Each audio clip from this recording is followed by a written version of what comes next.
Welcome to Party Street.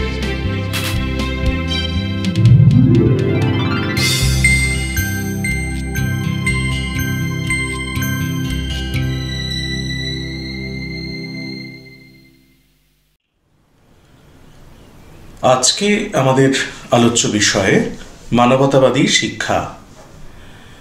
চতুর্দশ-পঞ্চদশ শতাব্দীতে ইউরোপে যে গভীর পরিবর্তন এসেছিল, বিশেষ করে ইউরোপের সামাজিক এবং অর্থনৈতিক জীবনে, সেই প্রেক্ষিতেই কিন্তু মানবতাবাদী শিক্ষার উত্থান শুরু হয়েছিল।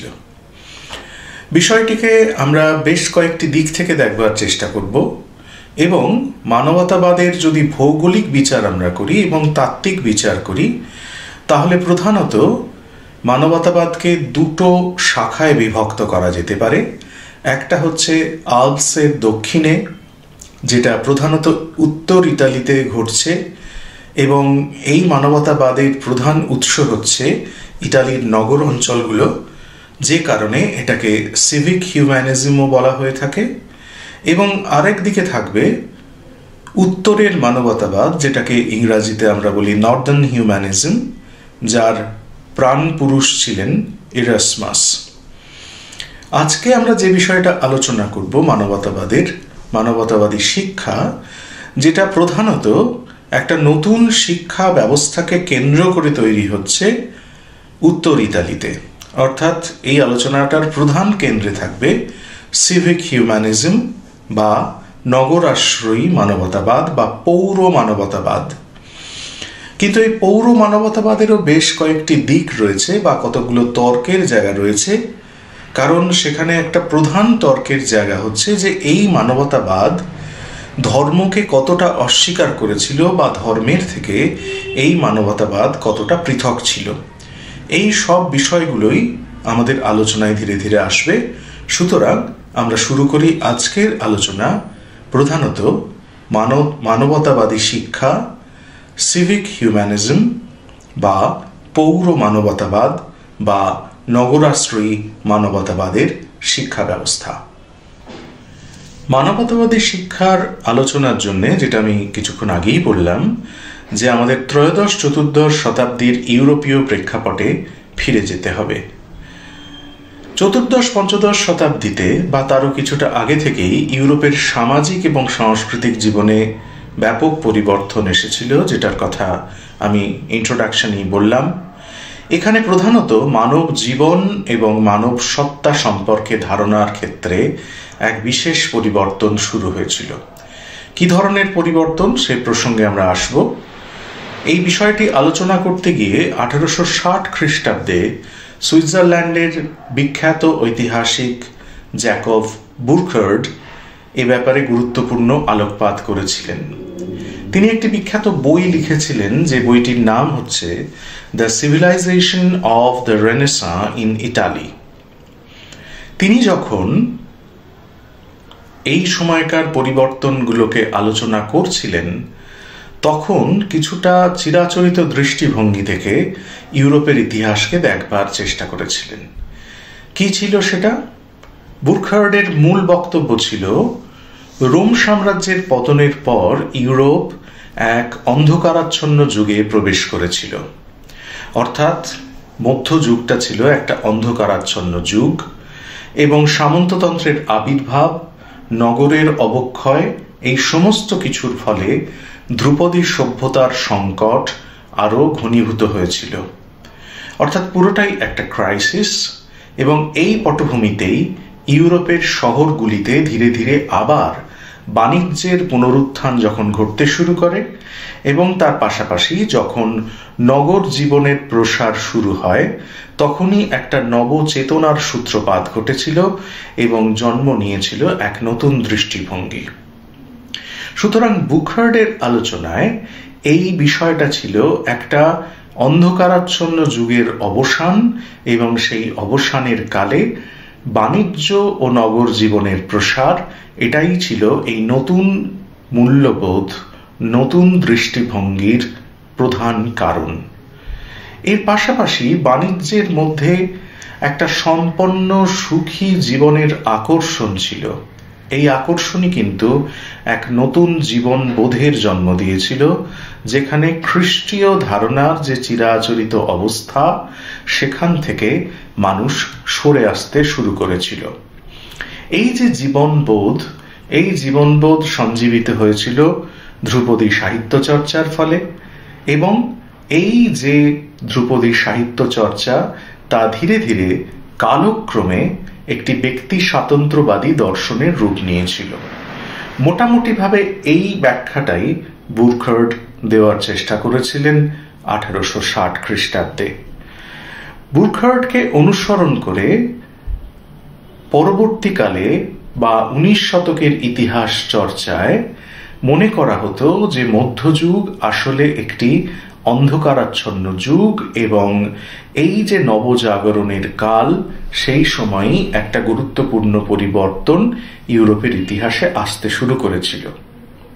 কিন্তু 1940-এর দশক থেকে ইতিহাস চিন্তায় নানা ধরনের পরিবর্তন আসতে শুরু করে, এবং সেখানে আমরা দেখতে পাচ্ছি যে এই সময়কালকে অন্ধকারাচ্ছন্ন যুগ হিসেবে না দেখে আমাদের মনে রাখতে হবে বেশ কিছু ক্ষেত্রে একটা ধারাবাহিকতা ছিল, যে ধারাবাহিকতা বা কন্টিনিউইটি সেটাকে অনুসরণ করেছিলেন কয়েকজন ঐতিহাসিক। অর্থাৎ আমাদের খেয়াল রাখতে হবে যে মধ্যযুগ আর নবজাগরণের যুগ এই দুটো হঠাৎ কোনো বিচ্ছিন্ন ঘটনা নয়।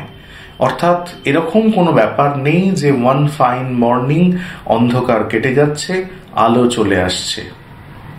হিস্ট্রির এই যে ব্রেকের ধারণা, সেখান থেকে আস্তে আস্তে আধুনিক ইতিহাস চর্চায় একটা কনসেপ্ট অফ কন্টিনিউইটি বা ধারাবাহিকতার অনুসন্ধান শুরু হয়ে গিয়েছিল। এইখানটায় আমরা ডিফার করব বুরখার্ডের কাছ থেকে। নতুন যারা চর্চা করছেন তারা যেটা বলতে চাইলেন সেটা হচ্ছে যে মধ্যযুগ এবং নবজাগরণের কালের মধ্যে বড় ধরনের কোনো ব্যবধান নেই, এবং নবজাগরণের এই কালকে মধ্যযুগ থেকে পুরোপুরিভাবে বিচ্ছিন্ন করা সম্ভব নয়। কিন্তু মনে রাখতে হবে বুরখার্ড কথিত যে রূপান্তর, সেই রূপান্তরের ধারণাটি কিন্তু একেবারে সঠিক, এবং ইউরোপীয় সমাজ সংস্কৃতিতে এই যে রূপান্তর, এই রূপান্তরের একটা দীর্ঘস্থায়ী প্রভাব ছিল। এবং শুধু বিদ্যা চর্চা নয়, এই পরিবর্তনটা এসেছিল একটা সার্বিক পরিবর্তন হিসাবে, যেখানে পরিবর্তিত হয়েছিল অর্থ ব্যবস্থা, যেখানে পরিবর্তিত হয়েছিল রাষ্ট্র ব্যবস্থা, যেখানে পরিবর্তিত হয়েছিল রাষ্ট্র দর্শন। এই যে সার্বিক পরিবর্তন, তার একটা সুস্পষ্ট প্রেক্ষিত ছিল। আধুনিক যুগের প্রারম্ভে ইতালির প্রধানত উত্তরাঞ্চলে, এখানে আমরা যে ইতালির ম্যাপটা দেখতে পাচ্ছি তার দক্ষিণাঞ্চলটা প্রধানত সাদা করা রয়েছে, একটা ছোট্ট স্পট রয়েছে যেটা হচ্ছে বেনেভোলেন্টো বা যেটা ডাচি অফ পুগলিয়া, এবং উত্তর অংশটা আলাদা করে কালার করা রয়েছে এই পুরো অঞ্চলটায়, যেখানে এই ছোট ছোট নগর রাষ্ট্রগুলো অবস্থান করছে। সেখানেই কিন্তু নাগরিক সভ্যতার পূর্ণ বিকাশ আমরা লক্ষ্য করছি। অর্থাৎ যেখানে অ্যারোটা গেল, সেখানে যে কালারটা রয়েছে সেই কালারটি যেখানে যেখানে দেখা যাচ্ছে সেখানেই এই নগর সভ্যতার বিকাশ ঘটেছিল। ইতালির এই শহরগুলিতে যেভাবে শিল্পকলার প্রসার ঘটছে, তার সঙ্গে সঙ্গে সেখানকার বণিক শ্রেণীর সামাজিক প্রতিপত্তি লাভের একটা আকাঙ্ক্ষা ছিল, এবং এই দুটোর একটা নিবিড় সম্পর্ক ছিল। একদিকে শিল্পকলার প্রসার, যে শিল্পকলার প্রসারের মাধ্যমে এই বণিক শ্রেণী তাদের সামাজিক প্রতিপত্তিকে বাড়াতে চাইছে, অর্থাৎ শিল্পের পৃষ্ঠপোষকতা আসলে তাদের সামাজিক প্রতিপত্তি বিস্তারের আকাঙ্ক্ষা থেকেই জন্ম নিয়েছিল। এই রকম পরিস্থিতিতে অভিজাত পরিবারগুলির মধ্যে নানা ধরনের বিরোধিতা বা সমাজের নানা শ্রেণীর মধ্যে বিরোধিতার জন্য সেখানে প্রজাতান্ত্রিকতার স্থলে একজন নেতৃত্বের অধীনে, একজন সমন্বয়কের শাসনের অধীনে শাসন যাতে চলে সেরকম একটা প্রয়োজনীয়তা অনুভূত হচ্ছে। অর্থাৎ এই যে পরস্পর বিরোধিতা, এই পরস্পর বিরোধিতা থেকে যদি বাঁচতে হয় তাহলে একজন শক্তিশালী সমন্বয়কের নেতৃত্ব তারা প্রয়োজন মনে করছেন, এবং সেই পরিস্থিতিতেই এই নগর রাষ্ট্রগুলোতে সিগনারের ভূমিকা বাড়ছে। এই যে একজন সমন্বয়ক যিনি সিগনার, এবং সেখান থেকেই ধীরে ধীরে এই সিগনারদের পারিবারিক নিয়ন্ত্রণ প্রতিষ্ঠিত হচ্ছে এই নগর রাষ্ট্রগুলোর উপরে।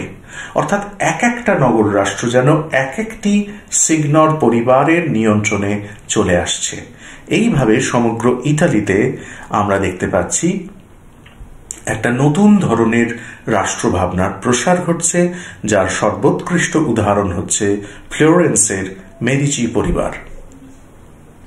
এরপর যেটা হচ্ছে, আমরা সেটায় আসার আগে একটা ব্যতিক্রমকে আমরা দেখে নেব, যে ব্যতিক্রমটা হচ্ছে ভেনিস, যেখানে বণিক গোষ্ঠী নগর প্রশাসনের ক্ষেত্রে একটা যৌথ অধিকার বজায় রাখছে।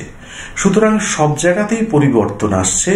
যে জায়গাটা এই পরিবর্তনের বাইরে চলে যাচ্ছে সেটা হচ্ছে ভেনিস, যেখানে আমরা রিপ্রেজেন্টেশন দেখতে পাচ্ছি রিপাবলিক অফ ভেনিস, যে রিপ্রেজেন্টেশনে বণিক গোষ্ঠী নগর প্রশাসনে রিপ্রেজেন্ট করছে এবং তারা সকলে মিলে একটা যৌথ অধিকার স্থাপন করছে। So Venice was an exception. ভেনিসকে বাদ দিলে সমগ্র ইতালিতে আমরা কিন্তু সম্পূর্ণ বিপরীত চিত্র দেখতে পাচ্ছি। তাহলে ভেনিস ছাড়া অন্যত্র সিগনররাই শাসন করছে, তাদের পরিবার অত্যন্ত গুরুত্বপূর্ণ ভূমিকা পালন করছে এবং এই সিগনররা তাদের নিজেদের স্বার্থেই আইনজ্ঞ প্রশাসক শ্রেণীর উপর নির্ভর করছেন। অর্থাৎ এই যে আইনজ্ঞ প্রশাসক, সিগনরদের গুরুত্ব যত বাড়বে এই আইনজ্ঞ প্রশাসকদের গুরুত্ব তত বাড়বে এবং প্রশাসনে সাহায্য করার জন্য প্রশাসনে দক্ষ, আইনে দক্ষ, অ্যাকাউন্টিংয়ে দক্ষ এই ধরনের প্রশাসকের চাহিদাও তত বাড়বে। এই ধরনের নগর রাষ্ট্রীয় কাঠামোয় একটি নাগরিক সত্তার জন্ম হচ্ছে এবং তার পাশাপাশি নগরের মধ্যে গুরুত্বপূর্ণ আইনজ্ঞদের উত্থান ঘটছে, যাদেরকে বলা হচ্ছে নোটারি। অর্থাৎ এই যে প্রশাসনিক ক্ষেত্রে যারা দক্ষতা দেখাচ্ছেন, যারা সিগনর বা তাদের পরিবারকে সহায়তা করছেন, এদের উঠে আসাটা একটা খুব গুরুত্বপূর্ণ বিষয়। এবং মধ্যবিত্ত, উচ্চ মধ্যবিত্ত সকলে বুঝতে পারছিল যে প্রশাসনিক বিষয়ে যদি কাজ পেতে হয়, রোমান আইনে যদি ব্যুৎপত্তি থাকে তাহলে কাজ পাওয়া সম্ভব হবে। এবং সেই রোমান আইন স্টাডি করতে গিয়েই পুরাতন ক্লাসিকের প্রতি বা ধ্রুপদী সাহিত্যের প্রতি তাদের একটা আকর্ষণ তৈরি হলো। অর্থাৎ আমরা যেটা দেখতে পাচ্ছি যে রোমান আইন পড়তে গিয়ে তারা শুধুমাত্র যে রোমান আইন পড়ছে তা নয়, তারা পুরাতন ধ্রুপদী সাহিত্য পড়াশুনো শুরু করছে। আইন পড়তে গিয়ে ল্যাটিন ব্যাকরণে এদের দক্ষতা তৈরি হচ্ছে এবং ল্যাটিন ব্যাকরণে এদের দক্ষতার কারণে এরা বিভিন্ন সাহিত্য পাঠে সক্ষম হচ্ছে। এইভাবেই ট্র্যাডিশনাল যে বিশ্ববিদ্যালয়ের শিক্ষা, যেখানে ধর্মের প্রভাব রয়েছে, সেখানে একটা মেডিয়েভাল স্কলাস্টিসিজম রয়েছে। এই বিশ্ববিদ্যালয়ের স্কলাস্টিক এডুকেশনের বাইরে এমন একটা শিক্ষা প্রতিষ্ঠানের জন্ম হলো, এমন একটা শিক্ষা ধারার জন্ম হলো, যেখানে যাজক শ্রেণীর নিয়ন্ত্রণের বাইরে বহু মানুষ বিশেষ বিশেষ ক্ষেত্রে নিজেদেরকে প্রতিষ্ঠিত করছে এবং এরাই কিন্তু পরবর্তীকালের মানবতাবাদী পণ্ডিত বা দার্শনিকদের পূর্বসূরি। সুতরাং এইভাবে একটা প্রেক্ষিত তৈরি হচ্ছে এবং অনেকেই প্রাচীন ভাষা শিক্ষায় ও সাহিত্যে পারদর্শী হচ্ছেন।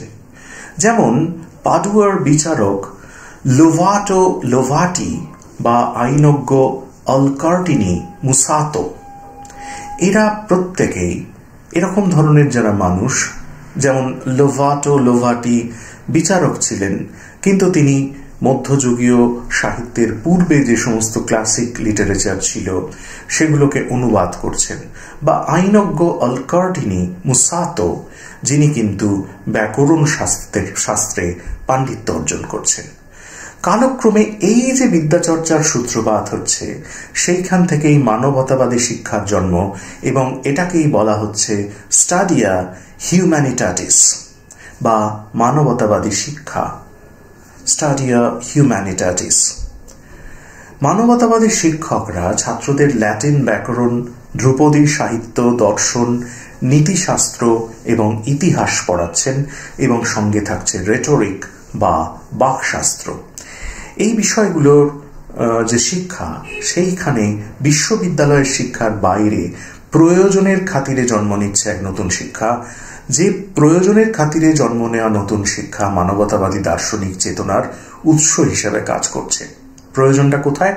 একটু আগে আমরা বলেছি যে সিগনারদের সাহায্য করার জন্য বা তাদের পরিবারকে প্রশাসনিক সাহায্য করার জন্য একটা দক্ষ প্রশাসক শ্রেণী তৈরি হচ্ছে এই ধরনের পড়াশোনার মধ্যে দিয়ে। অর্থাৎ এই প্রয়োজন ভিত্তিক শিক্ষা, সেখান থেকেই জন্ম নিচ্ছে মানবতাবাদী দার্শনিক চেতনা। সমকালীন বিশ্ববিদ্যালয়গুলিতে যেভাবে স্কলাস্টিসিজমের প্রভাব ছিল, তার বাইরে আমরা এই মানবতাবাদী শিক্ষাকে উঠে আসতে দেখছি এবং অনেক সময়ে এরকম একটা ব্যাখ্যা উপস্থাপিত করা হয় যে এই মানবতাবাদী বিদ্যাচর্চার যে উত্থান, সেটা যেন বিশ্ববিদ্যালয়ের যে স্কলাস্টিসিজম তার একটা প্রতিদ্বন্দ্বী শিক্ষা ব্যবস্থা থেকে উঠে আসা। অর্থাৎ পুরাতন মধ্যযুগীয় বিশ্ববিদ্যালয়ের যে স্কলাস্টিসিজম বা জ্ঞান চর্চা আর মানবতাবাদী বিদ্যাচর্চা যা প্রয়োজনের তাগিদে উঠে এলো, এই দুটো ধারা পরস্পরের প্রতিদ্বন্দ্বী। কিন্তু আমরা দেখতে পাচ্ছি যে পল অস্কার ক্রিস্টেলার, তিনি একটা বই লিখছেন, খুব বিখ্যাত বই, renaissance thought and it's sources. এই বইতে পল অস্কার ক্রিস্টেলার মানবতাবাদকে কিন্তু ততটা গুরুত্ব দিতে রাজি নন। ক্রিস্টেলার পরিষ্কারভাবে দেখাচ্ছেন যে মানবতাবাদী দর্শনের অনেকটাই ছিল মধ্যযুগীয় অ্যারিস্টটল চর্চা।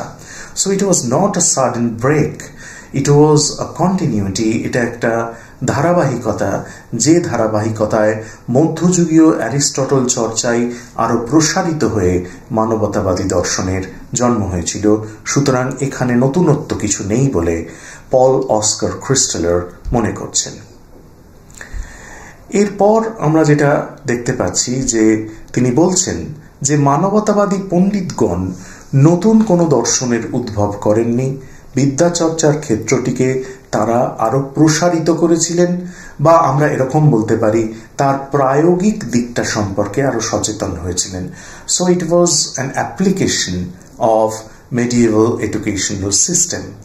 মানবতাবাদীরা স্কলাস্টিসিজমকে আক্রমণ করেছিলেন কেন? না কেবল বিশ্ববিদ্যালয়ের পাঠ্যসূচিকে বদলাবার জন্য। অর্থাৎ মানবতাবাদীদের সঙ্গে স্কলাস্টিসিজমের দ্বন্দ্বটা এই পর্যন্ত যাতে বিশ্ববিদ্যালয়ের পঠন পাঠনের যে পদ্ধতি, সেখানে পরিবর্তন আসে এবং যে পরিবর্তন বাস্তব চাহিদাকে পূরণ করতে সহায়ক হয়ে ওঠে। এটাই ছিল মানবতাবাদীদের মূল উদ্দেশ্য, যেটা মনে করছেন পল অস্কার ক্রিস্টেলার। এরপরে নবজাগরণের কালে নতুন করে যে জীবনের জয়গান গাওয়া হয়েছিল, তার অর্থ আমরা পরে বিশ্লেষণ করব। এই যে জীবনের জয়গান, তার মধ্যেই ছিল আধুনিকতার উৎস। লিওনার্দো ব্রুনি, তার মধ্যে এই প্রগতিবাদী চিন্তার ইঙ্গিত আমরা পাচ্ছি এবং এই প্রগতিবাদী চেতনা যে সংস্কৃতির জন্ম দিয়েছিল, তার সঙ্গে ধ্রুপদী সাংস্কৃতিক চেতনার পুনরুত্থানের প্রশ্নটি ওতপ্রোতভাবে জড়িয়ে আছে। কি এই জীবনের জয়গান, কি সেই ধ্রুপদী সাংস্কৃতিক পুনরুজ্জীবন বা পুনরুত্থান, সেটাই আমরা এই পর্বে দেখবার চেষ্টা করব। চতুর্দশ শতাব্দীর গোড়াতে পেট্রার্ক যে নবজাগরণের স্বপ্ন দেখিয়েছিলেন, তার খানিকটা প্রভাব পড়েছিল উত্তর ইতালির নগরগুলির শিক্ষায়। কিরকম আমরা সেটা বিচার করি। পেট্রার্ক ইতিহাস, ধ্রুপদী সাহিত্য, যুক্তিশাস্ত্র, বাকশাস্ত্র ও ভাষা চর্চার উপরে গুরুত্ব দিতে চেয়েছিলেন এবং আমরা তার পাশাপাশি আরো দেখছি যে প্রাচীন দর্শন ও ইতিহাসকে বোঝার জন্য পেট্রার্কের মনে হয়েছিল ল্যাটিন ও গ্রিক ভাষায় ব্যুৎপত্তি অর্জন করা অত্যন্ত প্রয়োজন। ঠিক সেইভাবেই কিন্তু শুরু হয়েছিল একটি নতুন পাঠ্যক্রম, যে পাঠ্যক্রমের মধ্যে দিয়ে মানবতাবাদী চিন্তাধারার প্রসার ঘটেছিল। So it's a major change in curriculum, যেখানে কিন্তু প্রাচীন দর্শন ইতিহাসকে বুঝে এক নতুন শিক্ষা ব্যবস্থার উত্থান ঘটছে। মানবতাবাদী পণ্ডিতদের আবার অনেকেই নিজেরাও স্কুল চালাতেন, যেখানে ছাত্রদের ধ্রুপদী সংস্কৃতি সম্পর্কে শেখানো হতো, চর্চা হতো। সেখানে মধ্যবিত্ত এবং উচ্চ মধ্যবিত্ত শ্রেণীর ছাত্ররা শিক্ষা লাভ করতে শুরু করেছিল এবং মানবতাবাদী চিন্তার প্রসারের উৎস ছিল এই স্কুলগুলি, যেখানে শিক্ষা লাভের মাধ্যমে সরকারি চাকরিতে সুযোগের সম্ভাবনা বেড়ে যেত। অর্থাৎ উদ্দেশ্য একরকম, ফলাফল হচ্ছে দুরকম। একদিকে সরকারি চাকরির সুযোগ, আরেকদিকে এক নতুন জীবন বোধের জন্ম। এইভাবেই মানবতাবাদী শিক্ষার প্রসার ঘটতে থাকে এবং অনেকের মতে মানবতাবাদীরাই গথিক স্ক্রিপ্টের বদলে নতুন ধরনের অক্ষরের ব্যবহার শুরু করেছিলেন। এই যে শিক্ষার প্রসার, শিক্ষা মানি এক্সপেরিমেন্ট, এক্সপেরিমেন্ট মানি তার একটা আউটকাম, যেখানে আমরা বিভিন্ন ধরনের পরিবর্তন আসতে দেখছি। এই বিষয়ে অগ্রণী ভূমিকা পালন করেছিলেন দুইজন ব্যক্তি। একজন হলেন নিকোলো দে নিকোলি এবং আরেকজনকে আমরা এখানে পাই, তিনি হচ্ছেন কলুচিও সালুতাতি। এই যে ব্যক্তিবর্গের নাম আমরা পড়ছি, ইটালিয়ান বিভিন্ন নাম রয়েছে, আমরা কোনো কোনো বাংলা বইতে তাদের উচ্চারণগুলোকে ভুলভাবে রিপ্রেজেন্ট হতে দেখি। আমি এই জায়গায় ছাত্রছাত্রীদের সতর্ক থাকতে বলবো এবং এখানে আমরা এই ভিডিওতে যেভাবে এই নামগুলোকে প্রেজেন্ট করছি তাদেরকে কিন্তু সেইভাবেই মনে রাখতে পারলে ভালো। সুতরাং এখানে আমরা যে দুজনকে পাচ্ছি, একজন হচ্ছেন নিকোলো দে নিকোলি এবং অন্যজন হচ্ছেন কলুচিও সালুতাতি। তার মধ্যে নিকোলির একটা খুব গুরুত্বপূর্ণ ভূমিকা ছিল। আমরা দেখতে পাই যে তিনি প্রথম কার্সিভ স্ক্রিপ্ট বা টানা হাতের লেখা শুরু করেছিলেন, যা কিন্তু লেখার গুরুত্ব এবং লেখার গতিকে এবং লেখার ধরনকে সম্পূর্ণভাবে পরিবর্তিত করেছিল। সুতরাং এখানে স্ক্রিপ্ট রাইটিং এর ক্ষেত্রেও কিন্তু একটা মেজর চেঞ্জ আসছে বলে আমরা দেখতে পাচ্ছি। এর পাশাপাশি মান্তুয়া, সেখানে একটা গুরুত্বপূর্ণ ঘটনা ঘটছে, যে জায়গাটা আমি ম্যাপের মধ্যে সার্কেল করেছি এবং আমরা ছবিতে যাকে দেখতে পাচ্ছি তিনি হচ্ছেন ভিত্তোরিনো দা ফেলট্রে।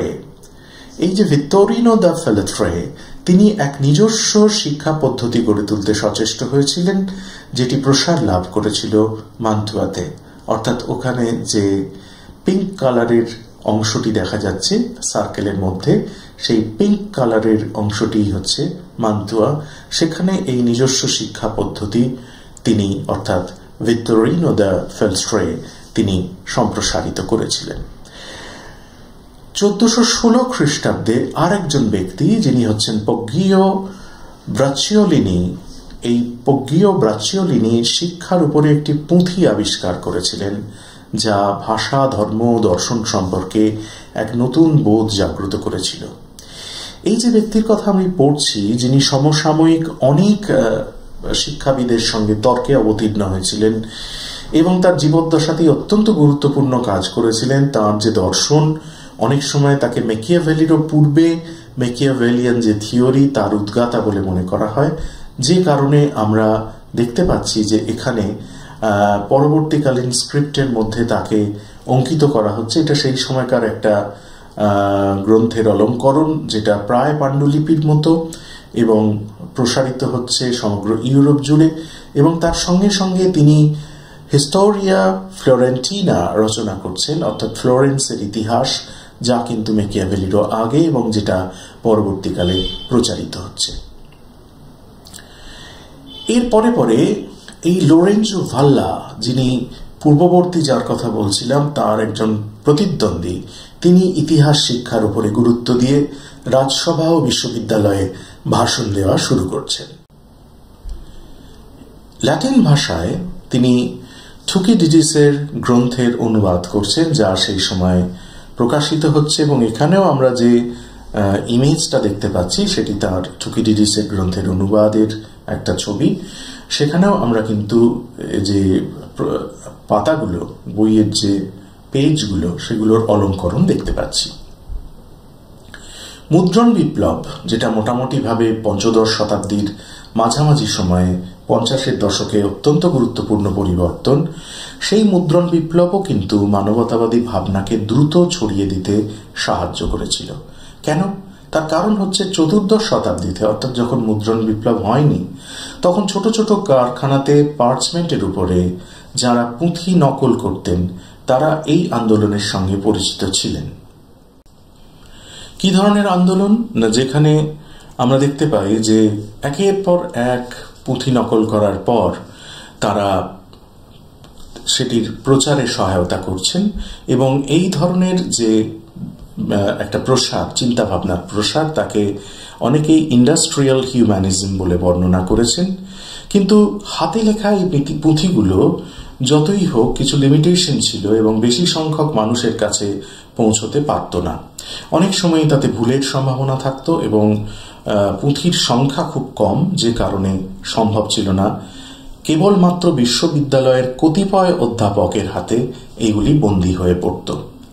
কিন্তু মুদ্রণের আবিষ্কারের ফলে এই ব্যবস্থায় আমূল পরিবর্তন আসছে এবং খুব দ্রুত অনেক বেশি সংখ্যক মানুষ এই জ্ঞান চর্চার সঙ্গে পরিচিত হতে পারছেন। ইট ওয়াজ এ ভেরি বিগ থিং, যেটা মুদ্রণ বিপ্লব এই ব্যাপারটাকেই পুরোপুরিভাবে অ্যাক্সিলারেট করছে বা সম্প্রসারিত করছে। এরই ফলে আমরা দেখতে পাই যে মানবতাবাদী জ্ঞান চর্চা ইতালি থেকে আল্পস পর্বত অতিক্রম করে ইউরোপের অন্যত্র ছড়িয়ে পড়ছে।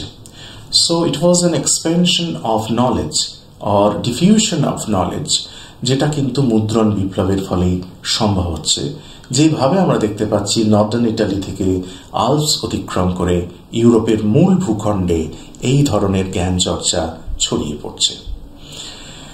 16 শতাব্দীতে কয়েকজন দার্শনিকের মধ্যে শুধু নয়, ততদিনে মানবতাবাদ সমগ্র ইউরোপে একটা আন্দোলনে পরিণত হচ্ছে এবং এইভাবেই একটা নতুন অধ্যায়ের সূচনা হচ্ছে, যে পরিবর্তন যার প্রভাব পড়ছে শিক্ষায়, শিল্পে, রাষ্ট্রচিন্তায়, সর্বত্র। এই যে একটা সার্বিক পরিবর্তন, এটাই মানবতাবাদী শিক্ষার একটা খুব বড় কথা। এবং মানবতাবাদীগণ চিন্তার স্বাধীনতা বা ব্যক্তি স্বাতন্ত্র্যের কথা বলছেন, কিন্তু কর্মসূচির মধ্যে নারীদেরকে কিন্তু অন্তর্ভুক্ত করেননি। So it was actually a limitation, এবং এটাই ছিল তার সীমাবদ্ধতা। অর্থাৎ সার্বিক বিকাশ, ব্যক্তি স্বাতন্ত্র্য, এখানে ব্যক্তির স্বাধীনতার কথা, কিন্তু সেই ব্যক্তি হিসাবে নারীকে দেখা হচ্ছে না। এখানে একটা লিমিটেশন থেকে যাচ্ছে। এবং এই মানবতাবাদ আল্পসের উত্তরের যে মানবতাবাদ, যেটাকে নর্দার্ন হিউম্যানিজম বলা হয়, আমি শুরুতেই যেটার ইঙ্গিত দিয়েছি, সেখানের থেকে কিন্তু একেবারে আলাদা। আমরা পরবর্তী কোনো ভিডিওতে নিশ্চয়ই নর্দার্ন হিউম্যানিজম এবং ইরাসমাস নিয়ে আলোচনা করব। এখন মানবতাবাদের সুস্পষ্ট সংজ্ঞা নিয়েই কিন্তু নানা প্রশ্ন থাকতে পারে। মানবতাবাদী দর্শন কি? মানবতাবাদ জীবনের জয়গান, কিন্তু এই ভাবনা ধর্মবিশ্বাসের কতটা পরিপন্থী? ঐতিহাসিকরা বলছেন যে মানবতাবাদ জীবনের জয়গান হলেও এই ভাবনা কিন্তু ধর্মবিশ্বাসের পরিপন্থী নয়। অথচ জীবনের প্রয়োজন ও ধর্মের মধ্যে একটা বিচ্ছেদ রেখা যেন এখানে স্পষ্ট করে দেওয়া হয়েছে। বিষয়টাকে আমরা বুঝবো কিভাবে? না, যেমন খ্রিস্টীয় অনুশাসন অনুসারে সুদ গ্রহণ অন্যায়, কিন্তু সেটা ভাববার সময় ব্যাংকারদের নেই। আসলে মানবতাবাদীরা বলেছিলেন, মানুষ যদিও ঈশ্বরের সৃষ্টি, তথাপি তার জীবনের চালিকা শক্তি হল বেঁচে থাকার নিরন্তর সংগ্রাম। এটাই কিন্তু মানবতাবাদের ফান্ডামেন্টাল জায়গা। অর্থাৎ মানবতাবাদ কখনো ঈশ্বরের অস্তিত্বকে অস্বীকার করেনি। মানবতাবাদ বলছে যে মানুষকে সৃষ্টি করেছে ঈশ্বর, ঈশ্বর তাকে বেশ কিছু গুণাবলী দিয়েছে, এবার তার যে নিজের পথ সে নিজেই নির্বাচন করবে। তার যে বেঁচে থাকার নিরন্তর সংগ্রাম, সেটাই আসল। সেখানে সে ভালোর রাস্তা গ্রহণ করতে পারে, সেখানে সে মন্দের রাস্তা গ্রহণ করতে পারে। তাই মানবতাবাদী শিল্পে শুধুমাত্র মানুষের জীবনের ভালো দিকগুলো উঠে আসেনি, সেখানে উঠে এসেছে মানুষের জীবনের পাপ, মানুষের জীবনের মিথ্যা, সমস্ত কিছু। আবার মানুষের জীবনের সৌন্দর্যের প্রতি যে আকর্ষণ, সমস্তটা। এবং এই পুরো বিষয়টার কেন্দ্রে কিন্তু আর ঈশ্বর নন, এই পুরো বিষয়টার কেন্দ্রে মানুষ নিজে। ঈশ্বরের দায়বদ্ধতা সেই পর্যন্ত তাকে সৃষ্টি করা এবং তাকে কিছু গুণাবলী প্রদান করা। তার বাইরে যে বাকি অংশটা, তার জীবনের যে চালিকা শক্তি, সেটা হলো তার নিরন্তর সংগ্রাম, যে সংগ্রামে মানুষ নিজেই নিজেকে এগিয়ে নিয়ে চলেছে। এটাই মানবতাবাদী শিক্ষার মূল কথা, যেখানে মানুষকে একটা কেন্দ্রীয় চরিত্র হিসাবে দাঁড় করিয়ে দেওয়া হয়েছে। তারই প্রতিফলন হয়েছে সর্বত্র। সুতরাং এই জীবনচর্যায় ঈশ্বর অনুপস্থিত। মানুষকে সৃষ্টি করে দেওয়ার পর মানুষের যে জীবনচর্যা, সেখানে আর ঈশ্বরের কোনো জায়গা নেই। সেখানে মানুষই নিজের ভাগ্য নির্ধারণ করছে, নিজের মতো করে জীবন গড়ে নিচ্ছে। তাই কেন্দ্রীয় চরিত্র হচ্ছে মানুষ, এবং যে মানুষ অনেক বেশি মানবীয়, বা সেখানে যখন শিল্পের ক্ষেত্রে ঈশ্বরকেও ডিপিক্ট করা হচ্ছে, ঈশ্বরকে চিত্রিত করা হচ্ছে, সেই ঈশ্বরও অনেক বেশি মানবীয়। এখানে যেন স্বর্গের সঙ্গে মর্তের যে একটা দূরত্ব, সেটা ঘুচে যাচ্ছে। ঈশ্বরও যেন অনেক বেশি মানবীয় হয়ে দেখা দিচ্ছে। এবং এই ভাবনাটার মধ্যেই এই নিজের মতো করে জীবন গড়ে তোলার যে ভাবনা, সেটাই মানবতাবাদী শিক্ষার সবথেকে বড় দিক। এই হলো মোটামুটিভাবে মানবতাবাদী শিক্ষার আলোচনা। এর পরের কোনো একটি ভিডিওতে সুযোগ সুবিধা মতো নর্দার্ন হিউম্যানিজম বা উত্তরের মানবতাবাদ, বা যেটাকে বলা হয় খ্রিস্টান হিউম্যানিজম, সেটা নিয়ে আমরা পৃথক আলোচনা করব। আজকের আলোচনা এই পর্যন্ত। ভিডিওটিতে ছাত্রদের অনুরোধ করব, ছাত্রছাত্রীদের অনুরোধ করব লাইক দেওয়ার জন্য, কমেন্ট করার জন্য, বা কোনো কনফিউশন হলে কমেন্ট বক্সে প্রশ্ন করার জন্য বা ইমেলে প্রশ্ন করার জন্য। আজকে এই পর্যন্ত।